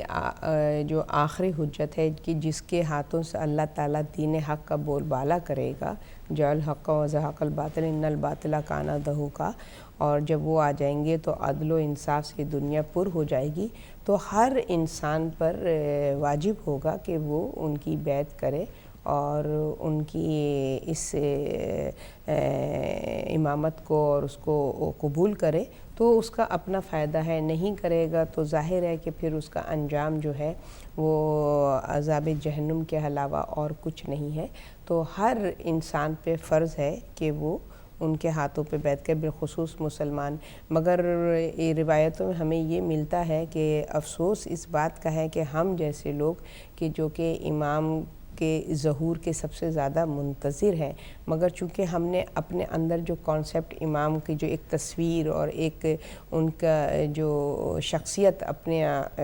ذہنوں میں ایک بنائی ہوئی ہے، اور ہم اس میں سے تبدیلی دیکھیں گے تو ہم بھی جو ہے وہ ڈاؤٹ کریں گے، شک کریں گے کہ یہ وہ امام نہیں ہیں کہ جن کا ہم انتظار کر رہے ہیں۔ تو آج کے زمانے میں یہ بھی بہت ضروری ہے کہ ہم دعا کریں کہ اللہ تعالی ہمیں معرفت امام پیدا کرے تاکہ ہم اپنے امام کو پہچان سکیں۔ جی، اور انہی بھائی کا دوسرا بھی سوال تھا کہ جو پاکستان میں آپ نے شاید سنا ہی ہوگا، جو مولوی حضرات ہیں وہ جس طرح کے غلط فتوے دے کے اور جو کچھ بھی کام ہو رہے ہیں، کیا ایسے لوگ جو ہیں وہ جب امام مہدی علیہ السلام کو دیکھیں گے تو کیا وہ ان کو ایکسیپٹ کر لیں گے کہ یہ ہمارے وقت کے امام ہیں، یا اور ان کی بیعت کر لیں گے، اور کیا امام بھی ان کو ایکسیپٹ کر لیں گے؟ دیکھیے، اللہ تعالیٰ نے توبہ کے در کو ہر ایک کے لیے واضح روشن کیا ہوا ہے۔ اگر کہ ایسے لوگ کہ جو اس سخت زمانے میں کرپشن کا سبب بنے ہوئے ہیں، مگر جب امام کا ظہور ہو جائے گا اور وہ اگر ان کی معرفت کو حاصل کر لیں گے، ان کی امامت کو قبول کر لیں گے اور ان کے ناصر و مددگار ہو کے زمانے کو بہتر بنانے کی کوشش کریں گے، تو نیچرلی امام جو ہیں ان کے اس عمل کو درگزر کریں گے اور ان کو جو ہے وہ معافی مل جائے گی۔ مگر یہ بھی ہمیں اس پہ بھی غور کرنے کی ضرورت ہے کہ سب سے پہلے جو امام جس کی طرف متوجہ ہوں گے وہ عالم سو ہوں گے، کہ جن کے اوپر امام کا جو ہے وہ زیادہ توجہ ہوگی، فوکس کریں گے، جنہوں نے معاشرے میں اتنی بری طرح، اور میں کسی فرقے کی بات نہیں کروں، تمام جو اسکول آف تھاٹس کے اسکالرز ہیں ان تمام کو امام کے روبرو پیش کیا جائے گا، اور جس نے دین اسلام کی حقیقی صورت سے لوگوں کو دور کیا ہے اور مس گائیڈ کیا ہے، اور جو کہ فتنہ و فساد کا سبب بنے، چاہے کسی بھی فرقے سے ان کا تعلق ہے، وہ جو ہیں امام کے اس سے بچ نہیں سکیں گے سزا سے۔ جی، بہت شکریہ۔ یہ لیاقت بھائی بریڈ فٹ سے، انہوں نے سوال کیا تھا، شاید ہم نے جواب دے دیا کہ حجاب کے بارے میں اور اسلامی لباس کے بارے میں آپ پروگرام کریں، تو میں ان کو بتانا چاہوں گی کہ ہم نے ایک پروگرام کیا تھا جس میں کہ ہم نے اسلامی لباس بھی ڈیٹیل سے ڈسکس کیا تھا۔ ہم نے مینیکنز بنا کے ڈسپلے کیا تھا کہ کون سا جو اسلامی ہے لباس میں، کون سا ڈریس جو ہے وہ اسلامی لباس میں آتا ہے جو کہ آج کل لوگ جیسے پہنتے ہیں، اور کون سی جینز، کون سے ٹاپس جو ہیں وہ اسلامک کوڈ میں آتے ہیں اور کون سے نہیں۔ تو وہ ہمارا جو پروگرام ہے وہ انشاءاللہ جلد ہی ہم یوٹیوب پہ اپلوڈ کر دیں گے، کل انشاءاللہ کل تک ہو جائے گا، تو آپ وہ یوٹیوب پہ دیکھ سکیں گے، وہ کافی تفصیل سے ہے۔ ویسے ہمیں اور بھی اس ٹاپک کی فرمائش آئی ہے، انشاءاللہ کوشش کریں گے کہ اس ٹاپک کو کسی اور اینگل سے دوبارہ ڈسکس کریں۔ زہرا بہن پاکستان سے، اور انہوں نے کہا کہ جو لوگ بندش لگا دیتے ہیں، رکاوٹ ڈال دیتے ہیں کاموں میں، کیا یہ صحیح ہے؟ ایسا ہو سکتا ظاہر ہے، بالکل بھی ایسا ہوتا ہے، اس میں کوئی شک نہیں ہے کہ یہ شیطانی کام، چونکہ ظاہر ہے شیطان کی فورسز بھی دنیا میں بہت ہی ایکٹیو ہیں، تو یہ شیطانی کام ہے، اور ہمیں بہت سی حدیثوں روایتوں میں بھی ملتا ہے کہ لوگ جو ہیں آیات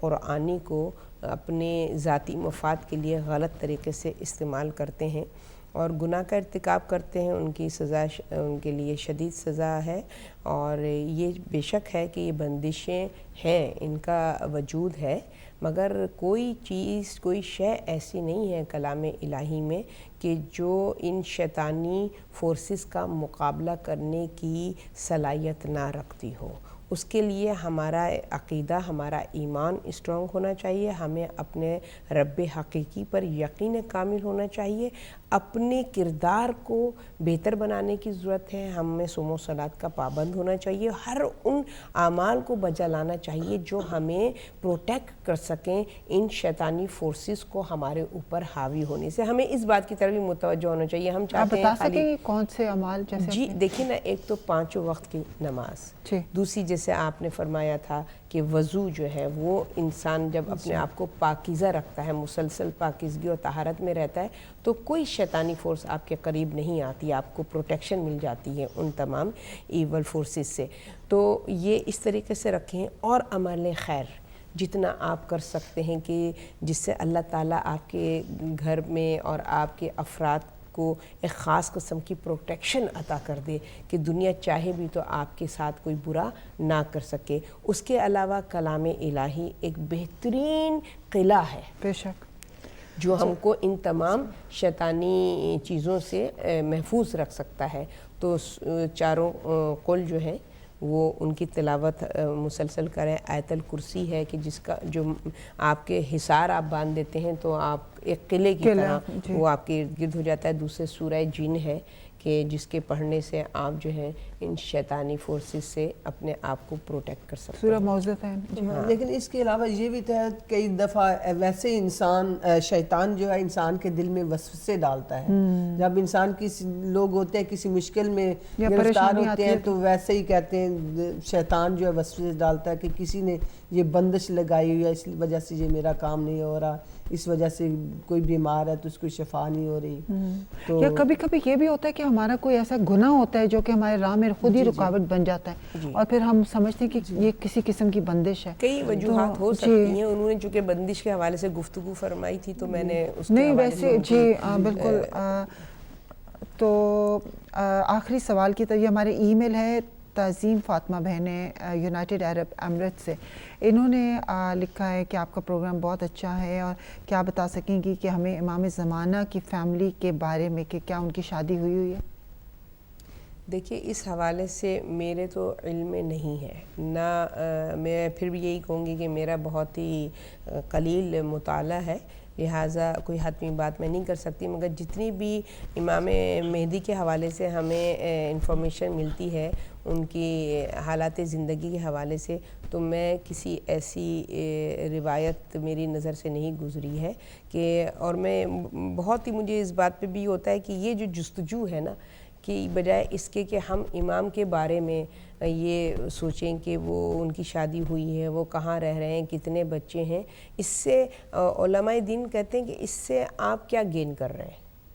اپنے کردار میں کیا امپرومنٹ لا رہے ہیں. تو ان چیزوں کی طرف متوجہ ہو نا, ٹائم کو ویسٹ نہیں کریں. ٹائم بہت کم ہے, امام کے ظہور میں زیادہ ٹائم نہیں ہے, تو بجائے اس طرف اپنے آپ کو متوجہ کرنے کے فوکس کریں امام ہم سے کیا چاہ رہے ہیں, کس قسم کا کریکٹر ہم سے امام چاہ رہے ہیں, کس قسم کا دین ہم سے, ایمان ہم سے چاہ رہے ہیں کہ ہم کس طریقے سے اپنے ایمان کو بہتر سے بہتر بنائیں. تو اس کی طرف زیادہ فوکس کریں تو میرے خیال سے زیادہ مناسب رہے گا. بالکل, کیونکہ ہم یہ اسی کوشش اور جیسے آپ نے فرمایا ابھی اسی کوشش اور جستجو میں رہیں گے تو انشاءاللہ جب ہمارا شمار امام کے انصار و مددگاروں میں ہوگا تو ہم خود ہی وہ سوال ان سے پوچھ سکیں گے. پوچھیں زیادہ بہتر ہے, امام انشاءاللہ انٹرویو کر لیں ان کا پاس. اچھا, دوسرا ان کا سوال ہے کہ یہ بتائیں کہ کچن میں نماز پڑھ سکتے ہیں کوئکلی, بیکاز ہمارے پاس ٹائم ختم ہو رہا ہے. کچن میں نماز پڑھ سکتے ہیں؟ بالکل پڑھ سکتے ہیں اگر وہاں پہ زمین پاک ہے اور آگ کے سامنے نہیں ہے, اب آگ روشن نہیں ہے, اور تو آپ بے شک اگر پاک جگہ ہے تو آپ وہاں نماز پڑھ سکتے ہیں. اور انہوں نے پوچھا یہ کہ کیا عورت کو گھر سے باہر خوشبو لگانے سے منع نہیں کیا فرمایا؟ بالکل, ہم نے ابتدا میں بھی عرض کیا تھا کہ اگر نامحرم اس خوشبو سے استفادہ سے مطلب متوجہ ہو رہا ہے تو اجتناب کرنا چاہیے. یہ ہماری بہن ہے معصومہ ویرانی. جی معصومہ ویرانی بہن, آپ نے ہم سے ریکویسٹ کی ہے بیعت نامے کی, انشاءاللہ آپ کو دونوں کاپیز ہم جلدی ای میل کر دیں گے. جی یہ ہمارے آج کے سوال تھے. ایک ہمارا آخری سوال ابھی جو کنٹرول روم سے ہمیں ملا ہے وہ کوئی فاروق بھائی ہیں پاکستان سے, اور انہوں نے فرمایا ہے کہ جو پرفیوم کے جو انسان کو نشے کی حالت میں ڈال دیتے ہیں, اتنے اسٹرانگ پرفیوم ہوتے ہیں کہ انسان کے اوپر نشہ طاری ہو جاتا ہے, کیا وہ اس کی اجازت ہے؟ اور جو پرفیوم حلال چیزوں سے نہیں بنے ہوئے, کیا وہ بھی ہم لگا سکتے ہیں؟ نہیں، ظاہر ہے انڈرسٹوڈ بات ہے کہ جو چیز حلال نہیں ہے اس کی تو بے شک اجازت نہیں ہے نا. اب خوشبو کا یہ مطلب تھوڑی ہے کہ ہم جو ہیں وہ کوئی حرام چیز اپنے اوپر لگا لیں. خوشبو کا حکم آیا ہے تو ظاہر ہے اتنی تو انڈرسٹینڈنگ اور معرفت لیکن ہونی یہاں پہ چاہیے. اگر ان کو معلوم نہ ہو کہ یہ حلال ہے یا نہیں ہے تو اس میں ظاہر ہے اس میں اسلام نے اس میں اسلام نے گنجائش دی ہے کہ جو چیز آپ کے علم میں نہیں ہے تو پھر آپ اس کے جواب دے نہیں ہیں. بالکل. اور دوسرا انہوں نے جو یہ اور دوسرا شاید انہوں نے حلال چیزوں سے مراد یہ نہ ہو کہ الکوہل، پرفیوم میں جو الکوہل ہے وہ الاؤڈ ہے. جی پرفیوم میں الکوہل ہم نے پہلے بھی عرض کیا تھا کہ جو اسپرے کی صورت میں پرفیوم ہوتے ہیں اس میں جو الکوہل ہوتی ہے وہ اس کی اجازت ہے کیونکہ وہ کہتے ہیں لگانے سے وہ ہوا میں اس مقدار کی ہوتی ہے کہ جو کہ حرام کی اس میں آتا ہے، اور نہ اس کا جو ہے پرفیوم کے اندر کوئی وہ آتا ہے جیسے کہ اثر آتا ہے. کہتے ہیں وہ جیسے اسپرے کرتے ہیں تو وہ ہوا میں معطل ہو جاتی ہے. بالکل. اور دوسرا جو نشے کی حالت میں تو اگر وہ پرفیوم ہے تو پھر کوئی بھی چیز جو نشے کی حالت میں وہ تو آپ کی صحت کے لیے مضر ہے نا، تو وہ تو جائز ہو ہی نہیں سکتا اسلام میں. بالکل. واقعی یہ ہمارے آج کے سوال تھے اور ای میلز تھیں. اور ناظرین آپ کا بہت بہت شکریہ، آپ نے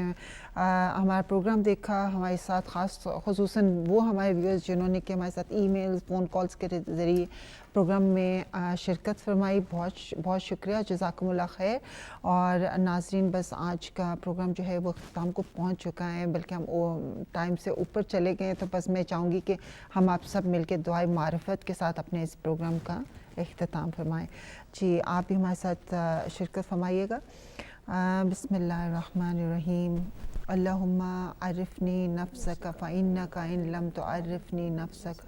لم عرف حجتک لم عرف رسولک. اللہم عرفنی رسولک فإنک ان لم تعرفنی رسولک لم عرف حجتک.